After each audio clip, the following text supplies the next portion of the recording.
It was supposed to be a happy night. Candles, cake, laughter echoing off the walls of a house that didn't feel like mine. I smiled for everyone, and lied with my whole body. But when he walked in, everything inside me tilted. Not him. Not tonight. That's what I told myself. He wasn't even supposed to be there. He was my husband's friend, the quiet one, the one with too many unread thoughts behind his eyes, the one who looked at me like he knew things he shouldn't. I felt his gaze before I saw him.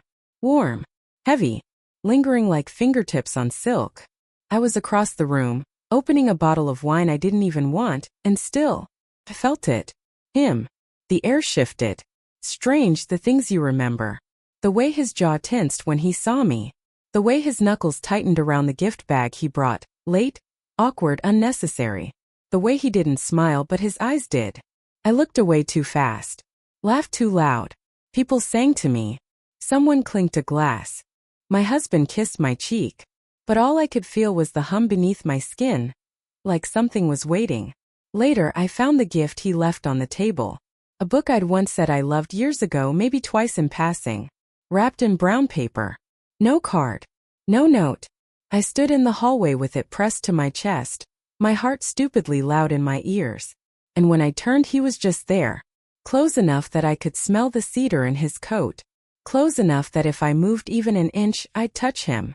Neither of us spoke. The party carried on in the background. Clinking glasses, a playlist we'd both heard before. My husband's laugh floating in from the kitchen. But this silence between us was louder than everything. I should have stepped back. I didn't. And then he said the one thing I wasn't ready to hear. He didn't answer right away. Just looked at me, like I was something delicate, breakable, and already broken. I was holding the book so tightly I thought I might bend the cover. His voice, when it came, was quiet. I remember everything. And God, I felt it in my spine. Not the words. The way he said them. Like a confession and a warning all at once. I glanced toward the hallway. No one there. But my skin still burned like we'd done something wrong just by standing too close. It was my birthday. My husband was 10 steps away.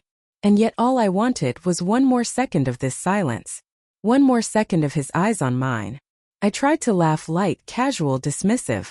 But my mouth didn't quite know how. You shouldn't say things like that, I said finally.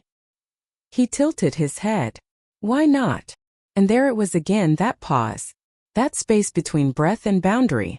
The kind of pause where choices live. Dangerous ones. I stepped back. Not because I wanted to. But because I had to. Or maybe just to see if he'd follow. He didn't. Instead, he looked at the book in my hands and said, "It's not really a gift." I swallowed. Then what is it? His eyes flicked to mine and stayed. Just a reminder. Of who you used to be. That hit harder than I expected. Because he was right. I had been someone else. Before the house, the calendar full of dinner parties. The quiet drift of a marriage where we both stopped noticing. Before I got good at smiling through the ache. He saw her. The version of me I didn't even know I missed. The version that laughed too loud, felt too much, wanted more than she was supposed to. I was about to say something. I don't even know what. When someone called my name from the kitchen. He stepped back. And just before turning, he said, "You looked lonely. Even with all those people singing your name." I stood there long after he was gone. My heart racing with something I couldn't name. And I realized I hadn't felt that alive in years. But that wasn't the part that scared me. The part that scared me was this. I wanted to feel it again. I didn't sleep that night. Not because of anything that happened, because nothing did. No touches. No kisses. Just looks.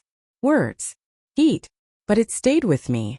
Like the ghost of something I hadn't let happen, but almost did. I lay beside my husband, his arm heavy across my waist, his breathing steady. Familiar. And yet I stared at the ceiling, tracing that hallway moment in my mind like it meant more than it should. It wasn't just the way he looked at me. It was the way I looked back. The way my breath caught when he stepped closer. The way my hands shook when I unwrapped the book. Like it was some sacred thing.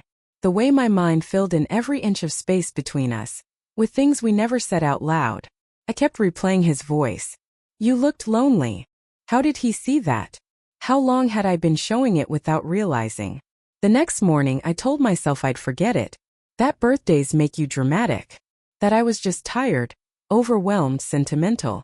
But when I passed the living room and saw the book on the coffee table, I stopped. I picked it up, held it like it meant something. And when I opened the first page, I froze. There was writing.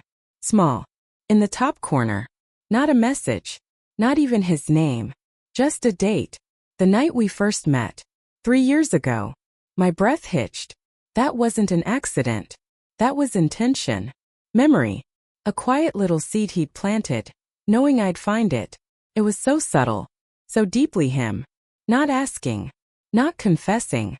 Just reminding me that something had started long before either of us admitted it. And in that moment I knew. This wasn't over. It hadn't even begun. The worst part? A part of me was hoping he'd come back. Another birthday. Another hallway. Another second that felt like a lifetime. But I didn't have to wait that long. Because 3 days later I opened my phone and saw his name. And below it just one line. Still feel lonely? I could have ignored it. Should have. But there was something about the way he phrased it, not a question really. More like a mirror. Like he knew.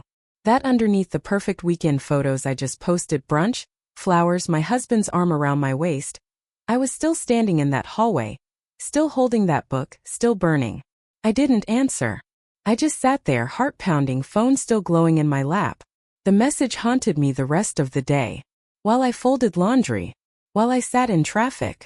While I smiled at my coworkers and laughed like I was fine. But I wasn't. Not really.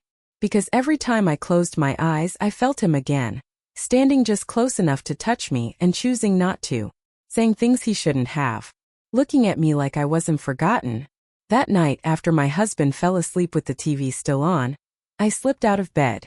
I didn't have a plan. I just needed air. Space. Something.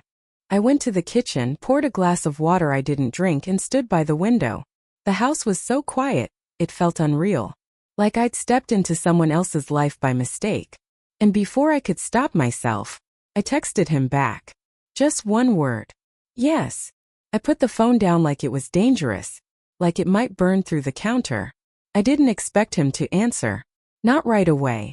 But 30 seconds later my screen lit up. Then meet me. My hands trembled. Not from fear. Not even guilt. From that unbearable mix of wanting and not knowing what it might mean. I typed 3 words. When and where? He replied instantly. Tomorrow. The park. Noon. No emojis. No explanations. Just that.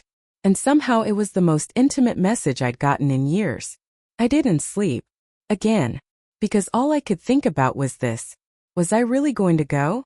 Or had I already said yes the moment I didn't pull away? It wasn't indecent. Nothing obvious. But it was softer than usual. Light, a little clingy, with a neckline he'd once glanced at for a second too long. I stood in front of my closet that morning for way too long, staring at blouses that said safe, jeans that said married, and then I reached for this one. My hands hesitated. And then they didn't. The park was nearly empty when I arrived. A few joggers, a mom with a stroller, wind teasing through the trees. I saw him before he saw me, leaning against a wooden bench like he belonged there. Dark coat, hands in pockets, head tilted up like he was listening to the sky. I stood there for a moment watching him, and I realized something. It wasn't that I wanted him. It was that with him, I felt wanted. Fully. Quietly. Without apology. I took a step forward and he looked up. His eyes found me like they'd been waiting. No smile. No words. Just that same look from the hallway, like I was something worth remembering. I sat beside him, our shoulders almost touching. The space between us felt electric. You came, he said softly. I nodded. So did you. He laughed under his breath. You sound surprised. I am. A pause. Then why? I looked down at my hands. Because this feels like the start of something we're not allowed to want. His voice was low. What if it's not the start? I turned to him slowly, carefully. Then what is it? He met my gaze steady. A continuation. I felt that in my chest, like something old and buried had just shifted. He looked away first, staring out at the trees. You don't have to say anything, he said. We don't have to do anything. I waited. But I need you to know. He paused, swallowed. I haven't stopped thinking about that night. Neither had I. The silence between us thickened, not empty but full. Of thoughts. Of breath. Of every word we didn't say in that hallway. Then his hand moved, just slightly, resting on the bench inches from mine. Not touching, but close enough that if the wind blew just right, I could pretend he was already holding me. And the worst part was I didn't move away, because some part of me didn't want to pretend anymore. The distance between our fingers was barely the width of a breath, and yet it pulsed. It's strange how something so small, a space that could be closed with a twitch, can feel louder than any kiss. He didn't look at me. I didn't look at him. We just sat there side by side with every nerve in my body waiting for something that would ruin everything, or change it forever. I don't want to hurt anyone, I said quietly. My voice didn't even sound like mine. It sounded like the version of me I only met in dreams, the one who told the truth when no one was listening. I know, he replied. Me neither. Another silence. But this one, it wasn't cold. It wrapped around us like something sacred, like the truth we were both afraid to name had finally stepped out of hiding. I keep trying to forget it, I admitted. That moment in the hallway. He nodded slowly. But it keeps remembering you. My breath caught. I should have walked away right then. But I didn't. Because deep down, something in me had already made peace with the storm. He turned toward me, not fully, just enough for his knee to brush mine. And even that tiny touch lit something in me I hadn't felt in years. Not lust. Not exactly. More like recognition. A return. Like my skin remembered something my mind was trying to deny. I shouldn't have messaged you, he murmured. But you did. He looked down, then back up, finally meeting my eyes. His voice was barely a whisper. Tell me to stop. I opened my mouth, but nothing came out. Because the truth was, I didn't want him to. Not really. I just wanted to know how far this would go before one of us broke. And in that moment, with his eyes on mine, the wind in my hair, and my heartbeat threatening to tear through my chest, I realized something terrifying. I wasn't afraid of what might happen if we crossed that line. I was afraid of what it meant that I wanted to. His hand didn't move. Mine didn't either. But everything in between, the air, the heat, the ache, shifted.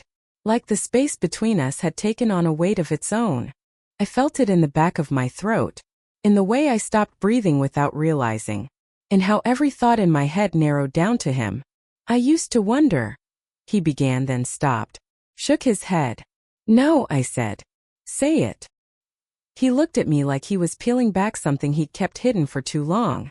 I used to wonder what you'd sound like when you said my name. If no one else could hear.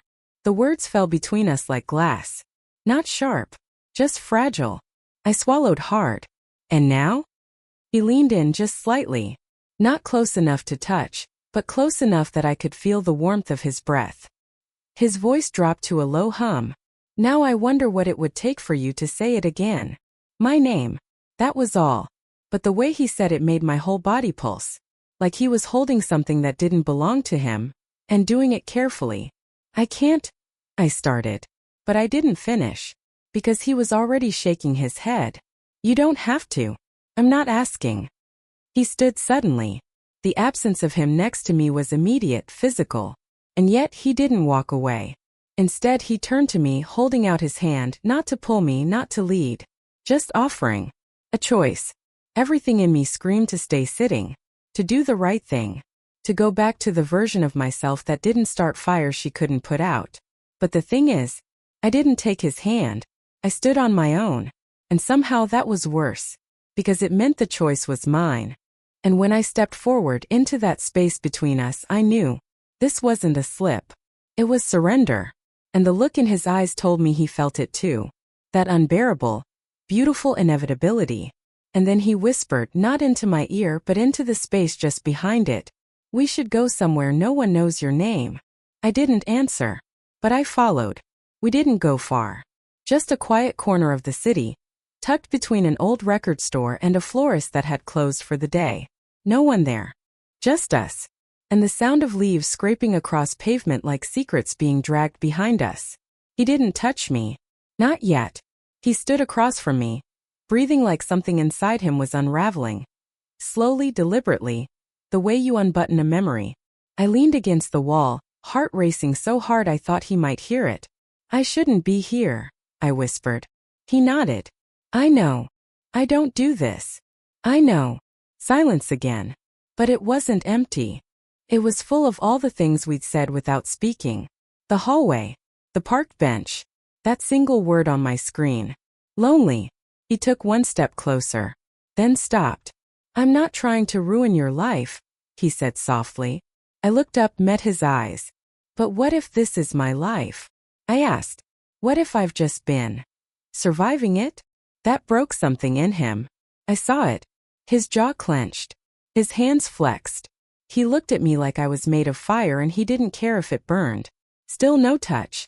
Just proximity. Just that unbearable nearness that said more than skin ever could. Say the word, he murmured, and I'll walk away. For good. And that's when I realized the truth. It wasn't about crossing lines, or broken vows, or stolen hours. It was about this feeling. This alive feeling. This breathless, unsteady, uncontrollable knowing that this someone saw me fully, and wanted me anyway. I didn't say a word. I just reached for his wrist, barely touching. And in that smallest contact, that heartbeat between nothing and everything, I felt the world tilt. He didn't pull me in. I leaned. And when our foreheads touched, not our lips, just that gentle, trembling place where thought becomes impulse, he exhaled like he'd been holding it for years. I tried not to want you, he whispered. I know, I breathed back. Me too. But one doesn't care about trying. It just waits. And that night it stopped waiting.